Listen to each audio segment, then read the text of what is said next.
വാക്കുകളിൽ ഖൈറും ഷർറും തെരഞ്ഞെടുത്തിട്ട് അതിൽ നിന്ന് ഷർറിനെ ഒഴിവാക്കി ഖൈറ് മാത്രം പറയുന്ന ഒരവസ്ഥ നിങ്ങൾക്കുണ്ടെങ്കിലോ വമ്പിച്ച പ്രതിഫലമാണ് അവർക്ക് പരലോകത്ത് ഒരുക്കി വെച്ചത് എന്നും അല്ലാഹു സുബ്ഹാനഹു വ തആല പഠിപ്പിക്കുന്നു. ലാ ഖൈറ ഫീ കസീരിൻ മിൻ നജ്വാഹും ഇല്ലാ മൻ അമറ ബിസദഖത്തിൻ ഔ മഅറൂഫിൻ ഔ ഇസ്ലാഹിൻ ബൈനൻ നാസ് വമൻ യഫ്അൽ ദാലിക ഇബ്തിഗാഅ മർദാത്തില്ലാഹ് ഫസൗഫ നുഅതീഹി അജ്റൻ അദീമാ.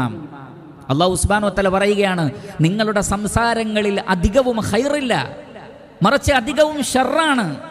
എന്നാൽ ചില കാര്യങ്ങളിൽ ഒഴികെ ഇല്ലാ മൻ അമറ ബിസദഖത്തിൻ ഔ മഅറൂഫിൻ ഔ ഇസ്ലാഹിൻ ബൈനൻ നാസ്, ജനങ്ങൾക്കിടയിൽ സദഖ ചെയ്യാൻ വേണ്ടി പ്രേരിപ്പിക്കുന്ന, ജനസേവനവുമായി ബന്ധപ്പെട്ട നല്ല നല്ല വാക്കുകൾ, അല്ലെങ്കിൽ ഇസ്ലാമുമായി ബന്ധപ്പെട്ട ദീനുമായി ബന്ധപ്പെട്ട മഅറൂഫായ വാക്കുകൾ, അല്ലെങ്കിൽ ജനങ്ങൾക്കിടയിൽ ഭിന്നതയുണ്ടായാൽ അവരെ നന്നാക്കാൻ വേണ്ടി, സുൽഹിന് വേണ്ടി, നീതിക്ക് വേണ്ടി നിങ്ങൾ സംസാരിക്കുന്ന വാക്കുകൾ, ഇങ്ങനെ നീതിക്ക് വേണ്ടിയും നന്മക്ക് വേണ്ടിയും മതത്തിൻ്റെ ഖൈറാത്തുകൾക്ക് വേണ്ടിയും സമൂഹത്തിൻ്റെ ക്ഷേമത്തിന് വേണ്ടിയും നിങ്ങൾ പറയുന്ന വാക്കുകൾ, ആ വാക്കുകൾ ഖൈറാണ്.